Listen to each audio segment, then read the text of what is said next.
And coming up on this episode of The Grumpy Gits, we talk to Eva Abley, the fantastic contestant from Britain's Got Talent, who, despite being 14 years of age and having a disability, wowed audiences with her amazing comedy. We talk about what the future holds for her, what she's doing to dispel the myths around disability, and loads more. We also talk about Boris Johnson's resignation and who's going to replace him, and moreover, the effects this could have on disabled people and the disabled community as a whole. We also talk about Naidex, the amazing event we were very proud to be partnered with, and what an incredible time we had there. All this and so much more, including our usual See You Next Tuesday questions, in which we discuss which of the Grumpy Gits is most like a member of the boys. So grab a coffee, sit back, and enjoy the mayhem that is the Grumpy Gits. And remember, don't be grumpy alone.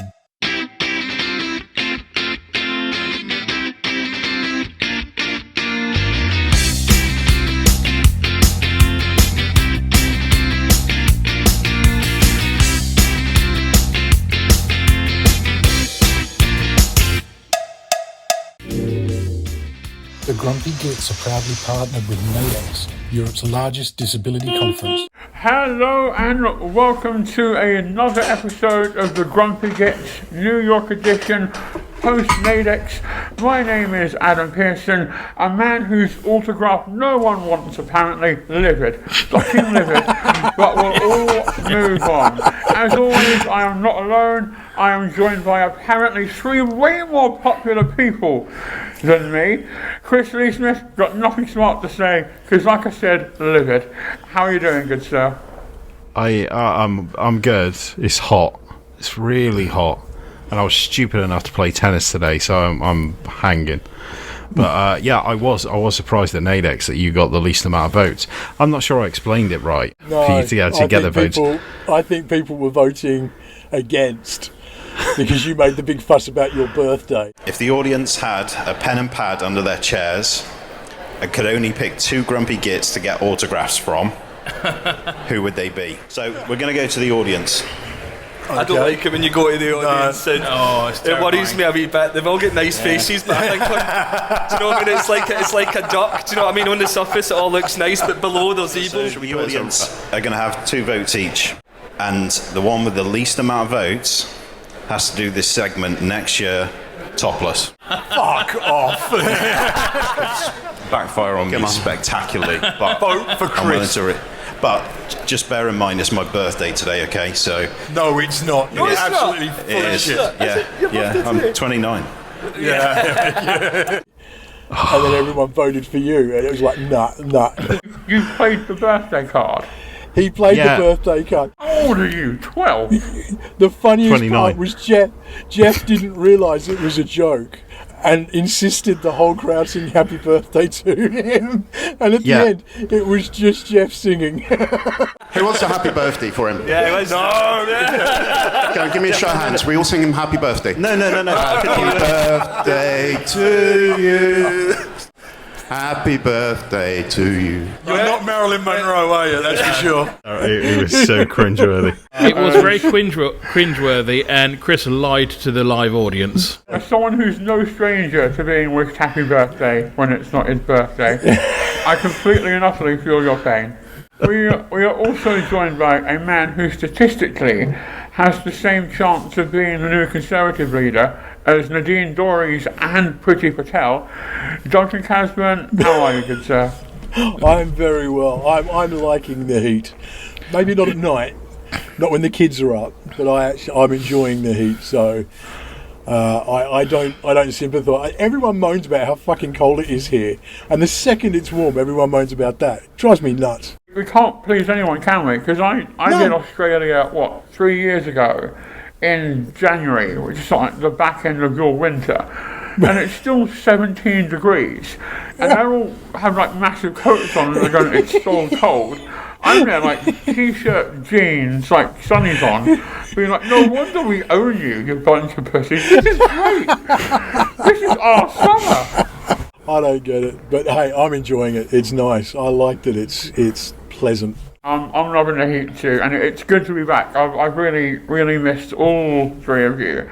And finally, a man who, if he does become the next Conservative leader, a lot of things have gone very, very wrong in a very, very specific order. Simon Sampson, how are you, my man? recovering from Naidex. You nearly got beaten up, I hear. I didn't get beaten up. We had angry people in the crowd who projected their anger at people on the stage who they were just putting their anger in the wrong direction. They said, we've been campaigning for 25 years. We used to chain ourselves to buses. Why weren't you there? I wasn't disabled 25 years ago. I was 10. It was a lively debate, let's say that, and everyone, it was good fun. It's better than the normal ones, which just like twindle by. This one actually had some legs. I think it shows the passion people have, though, that it is something that really deeply affects people. Why don't you chain yourself to a bus? What did the bus do? It was for they were trying to bring London to a standstill to get disability rights. Has anyone heard from Martin? Because I hear he got swept up in all this, and that no one's heard from him since. I did speak to him earlier today, actually. He's absolutely fine. So that's no bother at all. I need on my conscience. Grumpy Gits kill newsround presenter. Back in a second, guys. That's staying in. He's so American now, isn't he? It's American? Who's getting delivered? He goes over to America and orders a Domino's that you can get over here. I had Popeyes yesterday. Have you had a Chick-fil-A yet? That's the one I always see. Chick-fil-A is amazing. Are you just making this your one-man tour of every single takeaway option in New York? I'm giving it a go. I've already put on 4 pounds since I've been here. But there's like a Dunkin' round the corner, and for $22 you can get like a 6-pint box of iced coffee. And so I bought one of those and like rammed it in the fridge. And I finished it yesterday and got legitimately upset. I had American Mountain Dew. And the American version of Mountain Dew, I thought I was going to die. I thought I was going to die. Like, it was like I have taken other substances that have made my heart do less things than American Mountain Dew. We're just going to watch Adam eat all night. Fucker, I'm on a diet. I've been on a diet for 25 years. It doesn't work. I'm on 2. There's not enough food in one. Moving on in the name of friendship. Chris Lee Smith, what diabolical division do you have in store for us this week? I got 3. Right, question 1. Who has the most offensive views out of all of us? Let's start with Adam. No, Simon has said some things like, thank God for Jeff. Oh, Christ, thank God for Jeff, the editor. I do the editing at the moment. Thank God for you too. Duncan, are you agreeing with that, or? I have to. I haven't had to cut as much of anybody else than Simon from previous episodes. More for his own good than mine. No. I mean, come on. Let's face it. I live in a world where I call a fish, and people find that offensive these days. Okay, question 2. With each grumpy git, which character are they most like in The Boys, and why? Let's start with Duncan. Oh, is the deep like Adam because he would fuck anything? Pretty much. You'd have to go with the deep for Adam because it's just... I've been picturing that octopus. It doesn't matter what species it is. If it's even breathing, let's face it. If it moves, fuck it. If it doesn't, fuck it till it does. There is a character in there with a super-sized penis, which I think relates to Duncan. Oh, most people have seen my penis. It sits on my shoulders. God, Duncan, who are me and Simon? I think Simon's probably a Homelander. Purely because there's the evil behind it somewhere. He's got the nice face that he gives to everybody else. I've heard the comments in the background. He's getting a beating in this segment, isn't he? I was going to say Billy Butcher because I'm too honest. I think you'd be Mother's Milk, to be honest. Who? Chris? You, Chris. I think you're Mother's Milk. Yeah, you've got that kind of... You're straightforward. You've got very, very well set moral compass. But you can also be a bit of... I'll take it. I mean, you set the bar with what you said about Simon. So, and the final question: who do you see as yourself? I probably relate to Huey. I don't think I'm like Huey, but I relate to that. Having spent a lot of my life being bullied back when I was a kid, and then sort of finding yourself in a situation that you didn't expect, and actually finding who you are through it. I can relate to that. That's good. Okay, Simon, you're up next. Just remember what Duncan said about you. Well, I think Chris would be the senator who pops everyone's heads. Fucking hell. If he doesn't get his own way, you can just see the rage in his eyes. You can, yeah. Oh, I can see that. there is some truth behind that just now. like that, just like that, yeah. I like that. Okay, move on to the other boys. Adam, because he's such a weakling, it's got to be Huey. Oh, yeah. And Duncan, I'm still going with the penis bloke, the one with the supersized penis who just kills everyone Have with you his seen penis. something we haven't? Did you sneak in his room in the middle of the night or something when he stayed over? Is that why that panel got annoyed at you? See, Adam,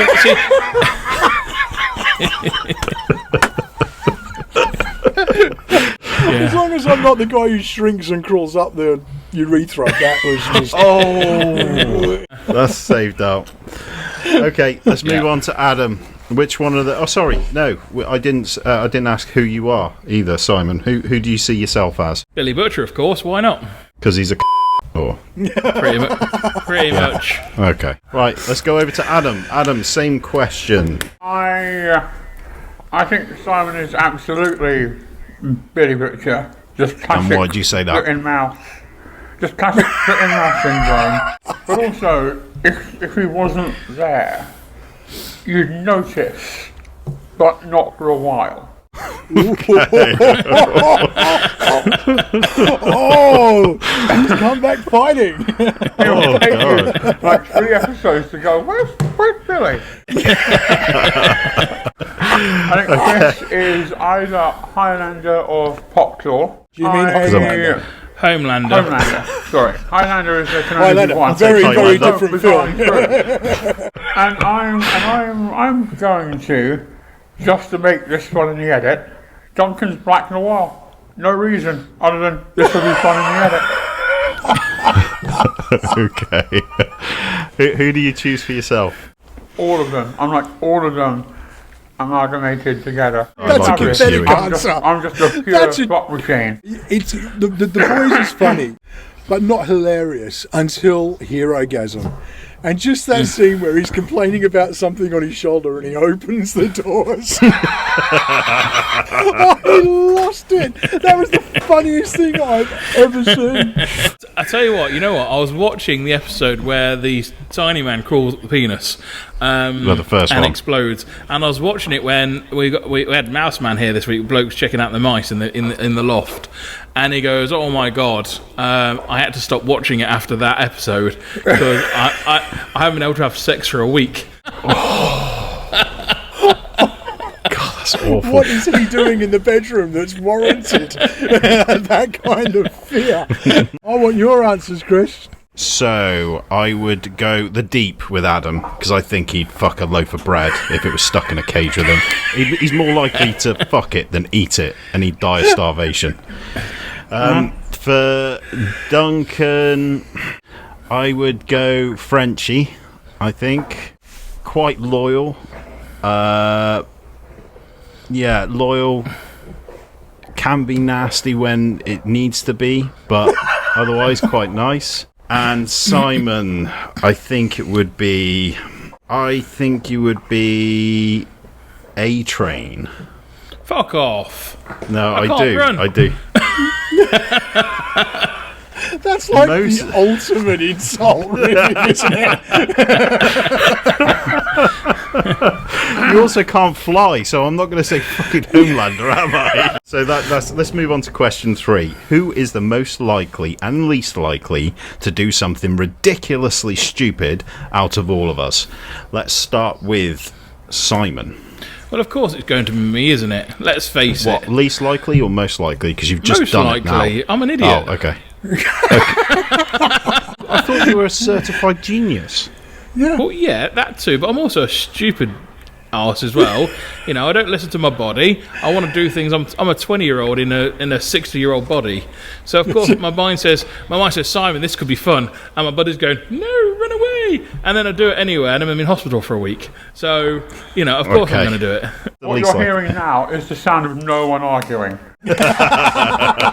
Okay, who's least likely to do something stupid? Duncan. Yeah, he's far too sensible. Yeah, I kind of agree with that. Let's go to Duncan, actually. I think Simon's persuaded me, actually. I was going to say Adam's most likely, because he's got that list of stories of ridiculous things he's done, usually to other people.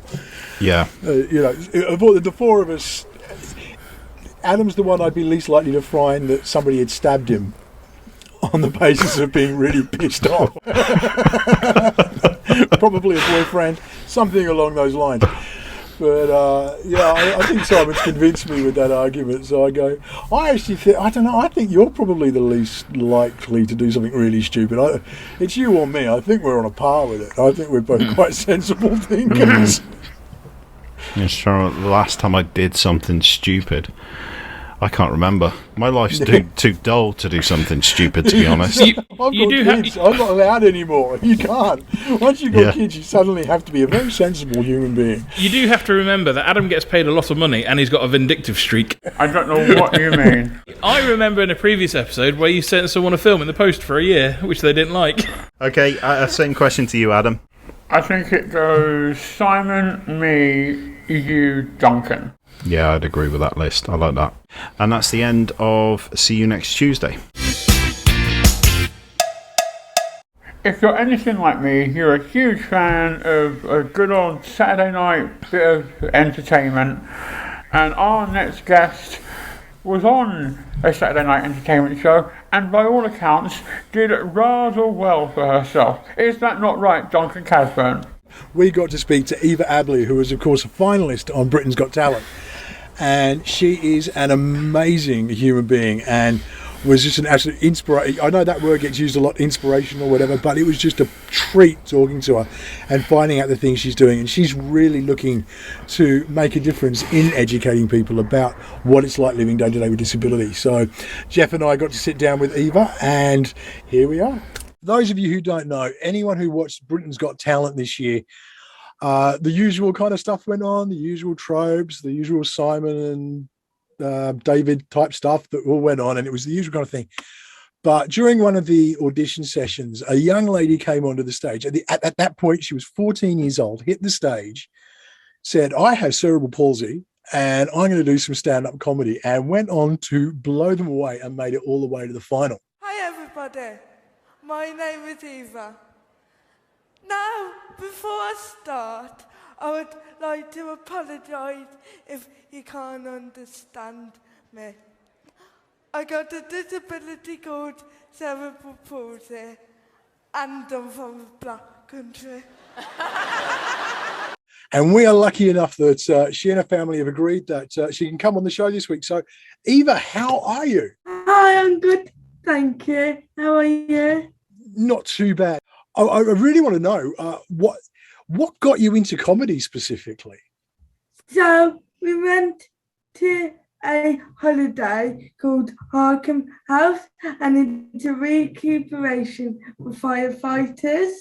As we were there was a firefighter from Greville Tower, and he told me loads and loads of jokes, and this one joke really stood out to me. It was about a donut. So ever since I heard that joke, I've been using it because people don't give me a chance to get my point across with my speech. So I find by telling them this joke, they give me the time to let me say what I want to say, and then it shows the real me, so it breaks barriers. You've got to tell us the joke now you said that. What's the donut joke? Yeah, Go on.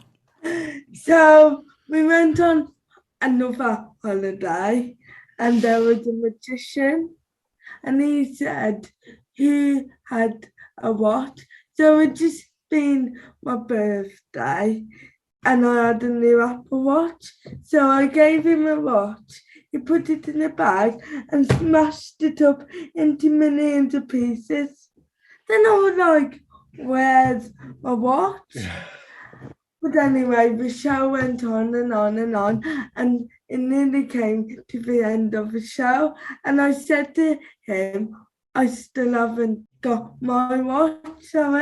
So he said, oh, I broke your watch. But to say sorry, can I give you a donut?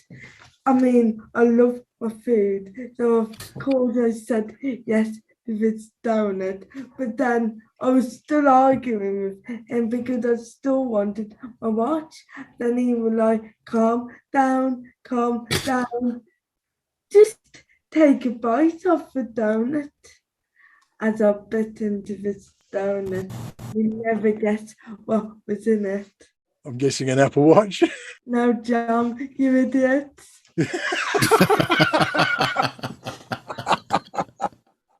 That's brilliant. But what you were saying, that really helps you to sort of break down the barriers of people's understanding with you and to give you a chance almost. Yeah, because I've had a really hard time at school. I was socially excluded, and now I'm homeschooled. I found that telling jokes would give people the chance to listen to me and take the time to get to know me. I'm a big fan of, well, I was a big fan. Back in the day, there was a show called Home Improvement. The guy who does the voice for Buzz Lightyear is a guy called Tim Allen, and he wrote a book. And he said he used to get targeted at school. He was quite bullied. And humor was his way of dealing with it. And in fact, once he found his sense of humor, was that kind of a similar process for you? Yeah, really relatable. When I watched you get up on that stage, it was a really inspiring moment. My daughter's autistic and we've got disability in the house, but to see someone get up there, and I think, am I right in that was your first time ever on stage? Yeah, so BGT was the first time I ever stood. I mean, I did where my comedy all started was that monkey tree, but that was just in front of a couple of adults, but nothing compared to the size of the London Palladium. I mean, they often say on Britain's Got Talent, comedy is probably the hardest thing to do because it's, if your joke lands flat, it's dead. But you just nailed it from the start. How did it feel at that moment when the first laugh came in? I was totally unexpecting it. I was shocked that I got laughs, and I was especially shocked where I got laughs too, because the places with comedy you can't really rehearse your timing. I gotta say though, for your first appearance on stage now, as we were chatting before we started recording, I don't really watch much TV, but researching today and watching you on stage, for your first time on stage, you stood up there like you owned it. You were oozing confidence. You had, I tell you what, you've got the most infectious smile as well. You genuinely owned that stage. I was really impressed, and I have quite a high bar for comedians, and I loved what you did. I mean, you've told us how you got into comedy, but and now you're getting into that a bit more, I guess, and you're probably researching other comedians. Do you have any comedians that really you draw inspiration from, comedians you look up to? Oh, definitely. I love the Lost Voice guy, and I love Rosie Jones. They're great inspirations as well. And I mean, someone like Rosie Jones, I guess, really, I mean, being, obviously female as well, and being a comedian who has to get past that vocal side of things. And like you were saying as well, trying to be heard and let people take the time to listen to you. It forces that kind of interaction. Is that part of it? Yeah, definitely. I want to ask, aside from you decided to do comedy, and it's an unusual choice, and we've sort of discussed that and why comedy, but what's the bigger picture for you? I mean, there's obviously more to life going on, and you have to live with a disability. How is that for you every day? Really hard. Yeah, it's the little daily tasks that most people take for granted are so hard for me, and it's impossible really to do. How do you find that for yourself? Did you get frustrated? And is that, again, why humor's become such a great outlet for you? Yeah, so everything I joke about in my comedy scripts is something I either worry about or stress about with a disability. But for me to write it all down in a funny way makes me feel more positive about it. So it's very, very therapeutic. Yeah, very. I mean, Yeah. yeah. So talking about Rosie Jones, obviously, I don't know if you've seen this actually, but she was on Have I Got News For You? Let's say, I'm guessing, is your dad your agent or your mum your agent? If one of them got the call tomorrow and said, well, look, we need you on Have I Got News For You? And we need you on live at the Apollo. Now, both are on at the same time. You can obviously only do one. Which one would you do? Have I got news for you? Have you got a bit of a political nature about you? And now it is that I want to give everything a go in life, and I've already been live at the Apollo, so to try something new is another adventure for me. That's a great attitude. I love that. Love that. Yeah. Is that come naturally for you? Back on a couple of episodes ago, we got to speak to Alexandra Adams, who is the UK's first deafblind doctor. Yeah. And she was talking about her travels around the world and all the different things and crazy situations she's wound up in. And she said that part of it is that her disability actually pushed her on to want to experience all these things that a lot of people wouldn't experience if they were fully able-bodied. Is that kind of the same for you? Yeah, I think for me, it's because I've had my school years at school with that bad. I thought everything was really negative, but now I left school and became homeschooled, and I can say positives. I know my world's the oyster, and I can achieve what I want, like anybody can. It's an attitude that's there, and I see it in so many people who are in the disability community. Then it's something that needs to seep its way into the rest of the world, is that positivity that I can, and nothing's going to stop me. And I see it more and more, and I think it's fantastic. I love that. And I just add to that as well, especially at your young age, the confidence I see oozing in you. I'd see that in someone in their mid-30s, late 20s, but at your young age, your confidence is contagious as well. Love it. A couple of months ago, when I was in school, I wouldn't even put my hand up in class to answer a question because how nervous I was. So, Eva, you mentioned being at school there. Do you have any backup plans for your education? Or are you just going to go hammer and tong for the comedy? I would love to try presenting, and also in my free time, I go around local primary schools, and I've done a presentation about disabilities. It's called Spread the Kindness. So I go around, I talk about disabilities, I get all the primary school children up dancing, talking to each other, and I don't want anyone to go through what I've been through, so that's my main mission. You're just incredible. I genuinely mean that. Like, I love that attitude. It's so inspiring is a word that gets bandied around a lot and overused, but genuinely, I find it so rewarding talking to you to hear that, because it's that giving back to sort of, like, I'm not going to let other people go through what I went through. And I mean, you talked about how school's been so hard. What did you experience at school? And so it was social exclusion. So I would often be sitting on my own. I would eat lunch on my own. No one wanted to pair up with me. And yeah. It's incredibly lonely as an experience. Yeah, school because school, everything you do in school is meant to be teamwork. So when you're going through school on your own, it is a really difficult place. Yeah. School's a brutal place at the best of times for anyone. Yeah. I mean, I went through my fair share of bullying and stuff like that, and you couldn't pay me to go back to school, basically. It does genuinely sound like through that little bit of adversity you got at school, though, you've come through as a very strong young woman. It's good to see you going into schools and doing that. I mean, I think we mentioned it on the last show. Everybody counts or nobody counts, and it's good to see people like yourselves going into school and really pushing for, a little bit of dignity that everyone should be treated with. I think that's fantastic, and especially, again, I'll come back to it, at your very young age.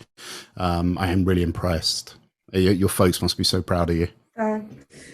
It's true, and I get the feeling you and your family are remarkably close as a result of everything as well. You seem like a very tight-knit unit.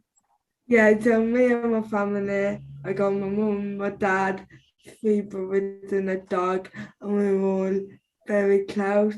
They've been with me through the hardest of times, but they've also now been with me through the best of times.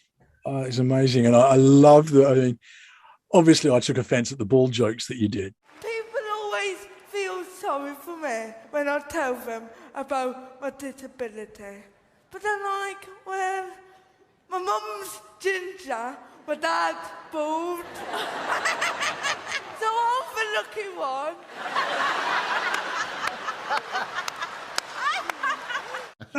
I love that you punch up with the family, if that makes sense. Your jokes that were directed at your mum and your dad were some of the best on there. Were your dad prepared for that when you said it? It's sort of. He wasn't prepared to be crying on national TV.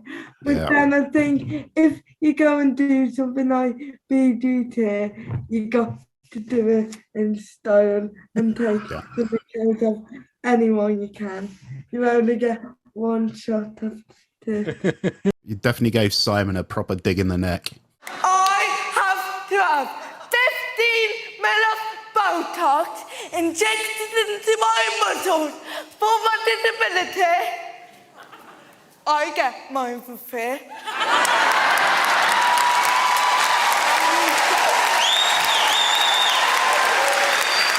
Mum said she paid a fortune for hers.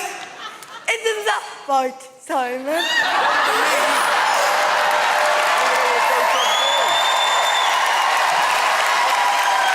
I mean, he couldn't go on the show without giving him a nig on the neck.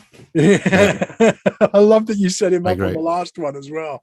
Don't worry, you're safe on this one, Simon. And then, bam, it was like, what was the process like for BGT? Did they understand being able to work with disability and help you through that process? Yeah, so I got to say everyone was super kind, super nice. I had all the help I needed. Everyone was so nice. But I was actually really lucky to audition. I really thought that my audition being cancelled. Oh, wow. So how did that happen? So did they tell you it wasn't happening? Well, because I'm still, I know I'm homeschooled, but I'm still the school age, registered with the school. So because of that, you had to get a license of the local authorities, and my license didn't go through. So I was actually meant to be on the Friday, my slot was, but very luckily the producers did an amazing job swapping all the acts around, and I did get a slot on the Saturday. Oh, I'm so glad you did, because obviously you made history in the end. And I mean, What was it like? I want to hear about that sort of those moments at the end where it was who's going to be the winner, and obviously it was another comedian that won, which I was really pleased to see. But I thought you were robbed, frankly. But how was that moment? It seems like a very cruel process with everyone standing there and the red light goes out, and Be honest, it didn't even cross my mind overnight.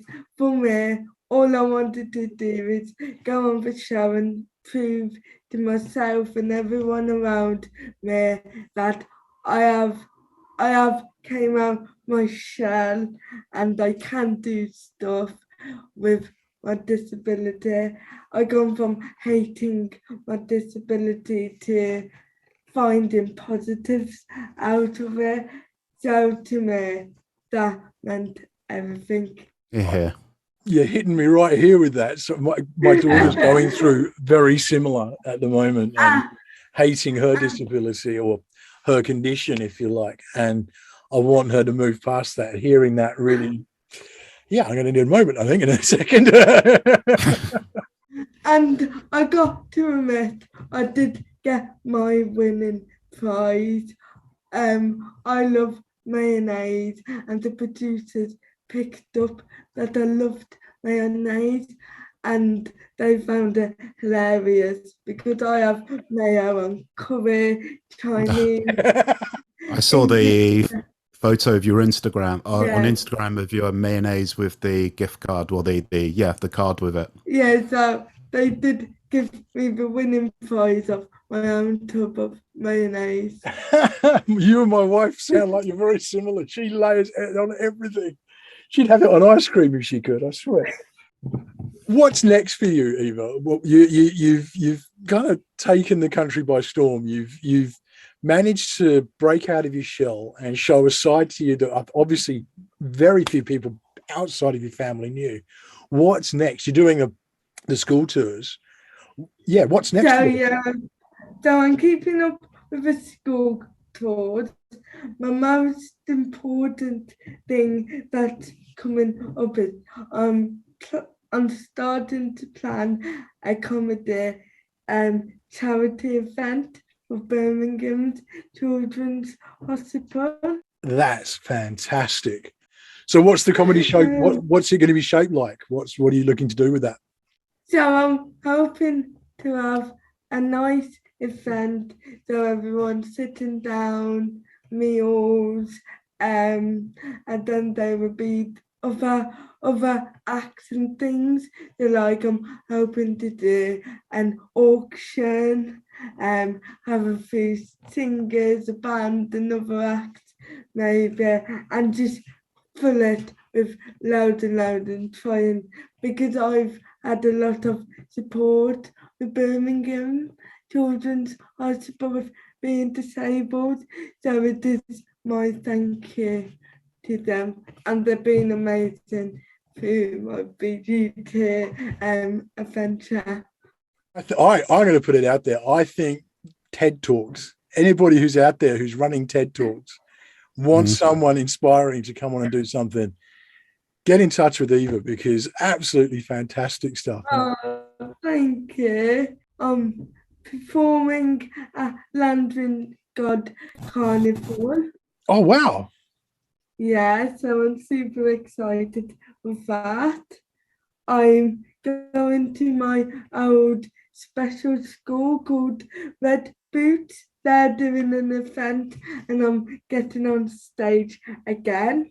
I got performance at Cannock Hill Park and I'm starting Penkridge Fun. Well, you're just a powerhouse. I'd love to see you come and play the Leeds, and it will happen one day. I believe you've got the skills for it, but Leeds O2 Arena one day, it'll be a sellout. I'll be there. Oh, thank you. I reckon give it a couple of years, it's going to be the Fringe Festival as well. You're going to smash it. Fantastic. Oh. Eva, it has been a genuine pleasure speaking to you and hearing your story. Thank you so much for having me. And genuinely, Eva, you made me smile today watching your videos. I'm definitely going to be following you for a bit, and I'll say it again, one day Leeds O2 Arena, I want to see that sold out. I'll be at the front of the queue to buy tickets. Oh, thank you. Damn right. Absolutely fantastic. We will put links up to Eva's Instagram and all that kind of stuff in the description. And also any events or anything like that she's doing that are coming up, we'll try and put those in the description as well. If not, I'm sure it will all be over on Instagram and you'll be able to check it all out on there. Do go do that. Give her a follow and show some love. Eva, thank you so much again. Sure. It's been a pleasure. Thank you so much. And with that, we'll head back to the guys in the podcast. What are we going to talk about, gentlemen? What is in the news? It's been a quiet week in the world of politics, said no one ever. Oh my God, he's gone. Thank the Lord, he's gone. Dr. Catherine, why did it take so long? And what do you think? Do you think there was a tipping point? Like a proverbial straw that broke the camel's back? Or do you think it was just a culmination of catastrophe that ultimately led to a fake, insincere resignation? I think there was an underlying tension there for a long, long time.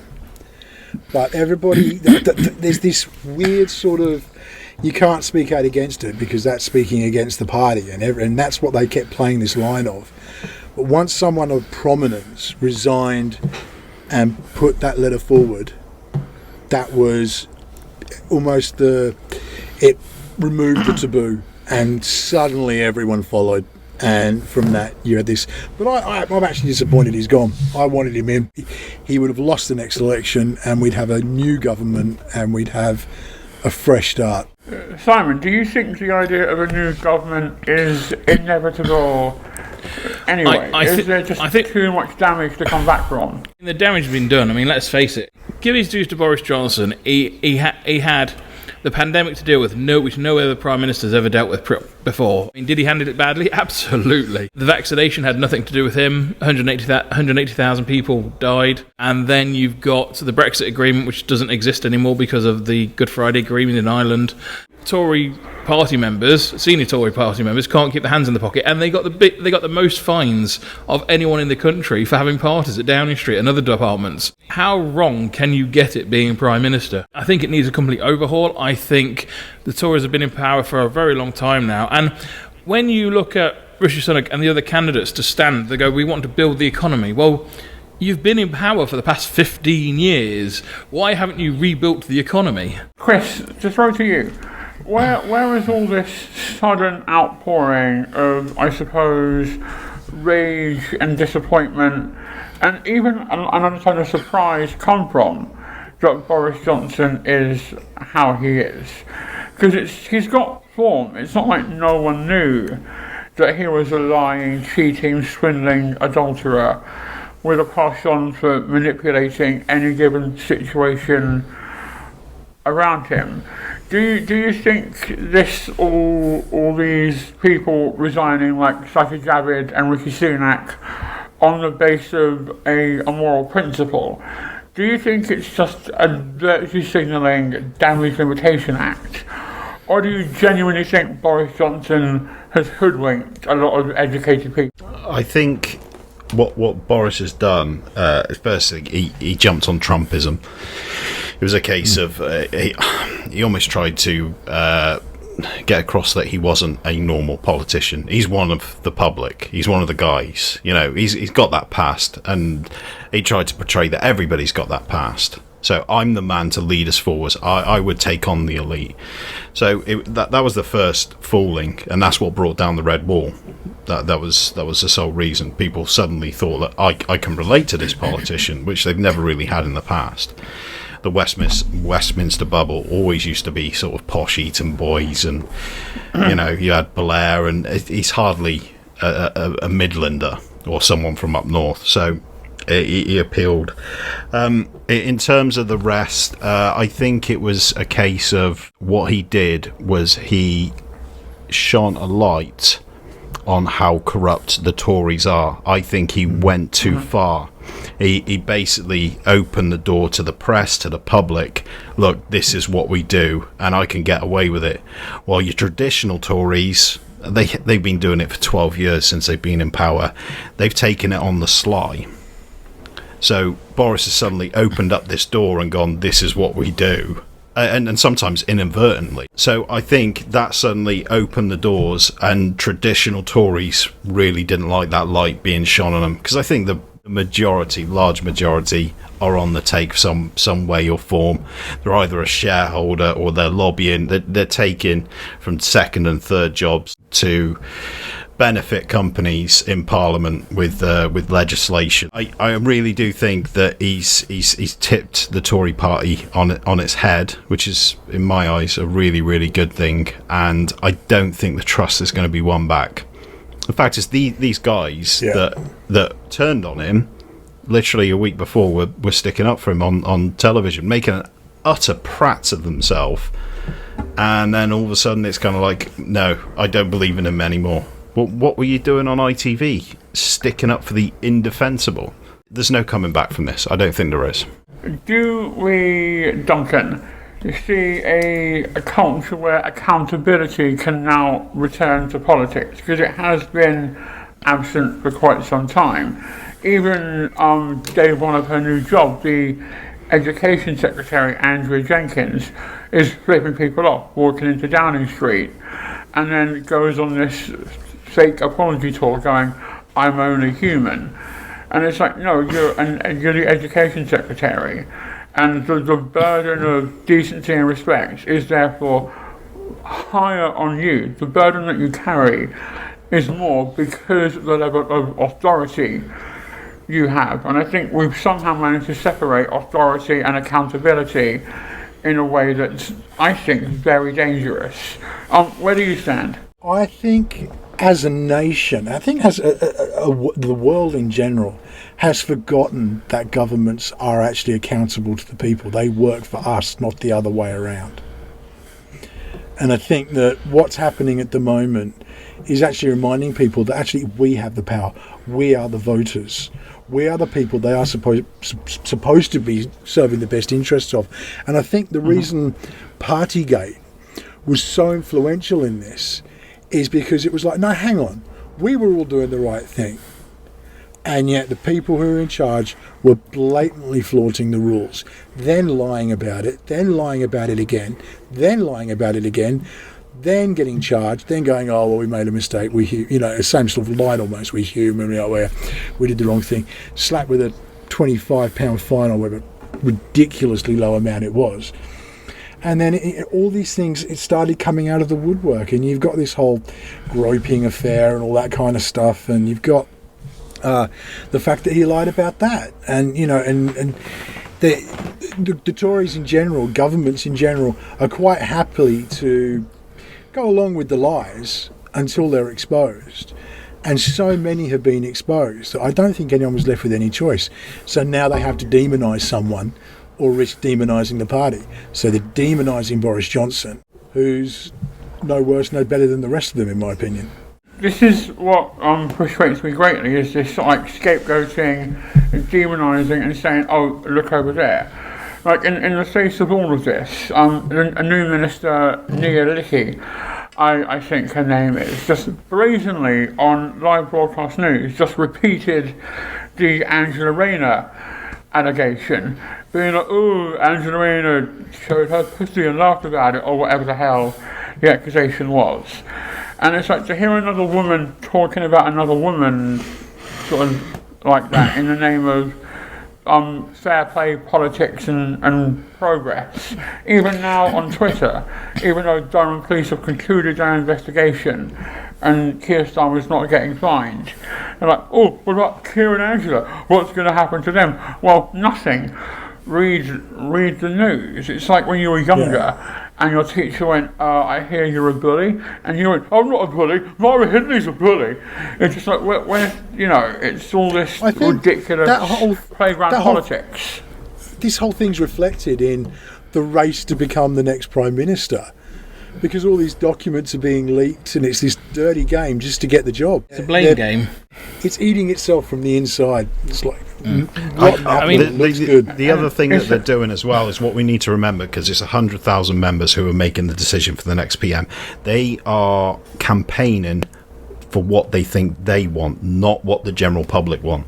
So you see all these ridiculous policies like, oh, we're going to double down on Rwanda, we're going to push Brexit through. This is all to appeal to those 100,000 Tory voters who are white, over 65. This is what they want. This is exactly, and they know that. I'm sick of telling people the Tories aren't stupid. They aren't. They really aren't. They like to make people aware of it, but they are.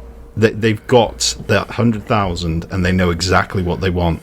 Once they're in as a PM, the general public will rip them to shreds. Simon, as a man who's been through this process, and I suppose has a better understanding of the hallmarks than myself, who is our next Prime Minister?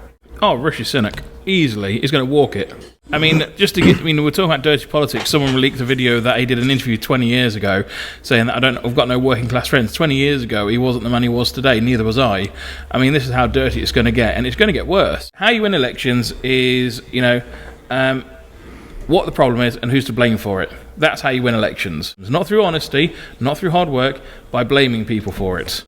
I've become recently really disillusioned by the whole thing, but it's not like a righteous disillusionment, not an kind of, oh, I don't care. It's more of a, oh, I just don't care anymore.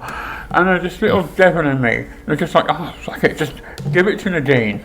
Just give it to Nadine Dorries, and let's just see what happens. Let her turn down the street into Pee-wee's Playhouse, and let's just watch it burn. We've had 8 different disability ministers in 10 years. That's not sustainable. By the time you're in there, written a white paper or whatever, you're out the door. However, if you're in Parliament and you have a disability, and if you're in the House of Lords, you can be selected to be a minister for the government. So, for example, Tanni Grey-Thompson, Countess Swinton, and other people on they call it the mobile bench for disabled House of Lords members, can actually sit as the disability minister. So I say, give it to Tanni Grey-Thompson. She's going to be there forever. She's good at her job. And appoint her as the UK's disability minister, so actually something can get done for the disabled people, rather than having a minister coming and going every year. She's a world-class photo bomber as well. Yeah, she's amazing. Yeah. She truly is. The voting Labour thing really interests me, because myself and Chris had a conversation with Supertansky about tactical voting. Chris, how much do you think tactical voting is going to play a part in the next general election? It's going to be huge. Can't be underestimated. It is going to be the make or break of who wins the election. There is a core Tory base, no matter what they do, they will vote Tory. I think that red wall that broke in the last general election are now pissed as hell. And they're just going to come out in their droves. And if I was a Lib Dems, any Tory stronghold, I'd stand our guy down and back the Labour guy. There we go. Let's try and take this away from politics. I think it's important we talk about it. By the same token, I don't want to turn Tory bashing into some kind of Olympic or Paralympic sport. But, this month is Disability Pride Month. I don't know what that means. I just see it like kind of trending and what have you.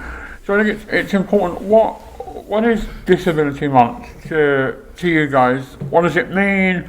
Kind of what doesn't it mean?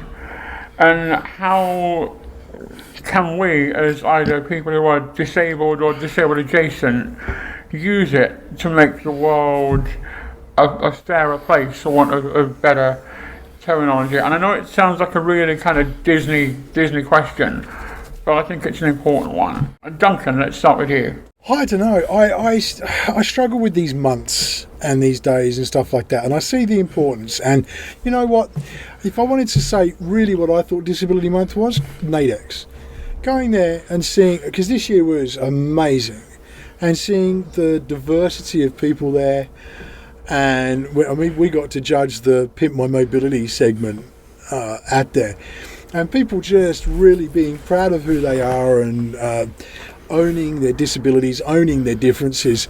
And I got to speak to, it was actually one of the people who works for Naidex, and I'm not going to embarrass her by saying her name, but she was very young, and she had to help a blind gentleman around, not because he needed much support, but he just needed to be able to sort of get to where he's going. He was very independent, and she said, she sat down in our seminar when we did our live podcast there, and she said, I was laughing my ass off for half an hour, and then I went and listened to a different one with him, and I was in tears. And when the people in the audience were talking about their struggles that we were talking about during our podcast, it was, she was in tears. She said she was just experiencing all these really amazing emotions, and she said it was the first time that she's really seen the humanity behind disability, because it gets plastered as this sort of thing rather than people.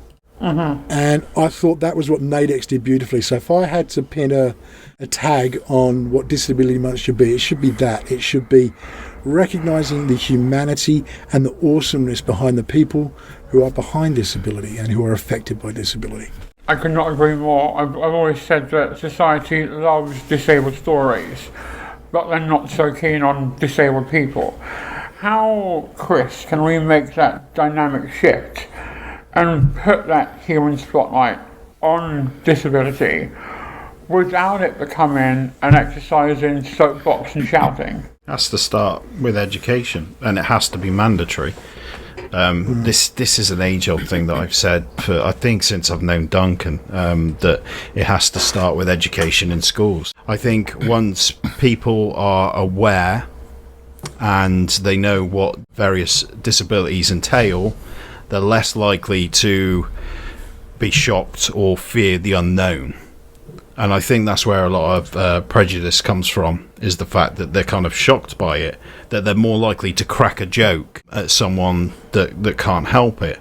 So I think if people are educated right from the start, then, that stigma goes away. And these educational resources, how important is it, Simon, that these are written for disabled people, but by disabled people? It comes back to what we say quite often on this podcast: nothing about us without us.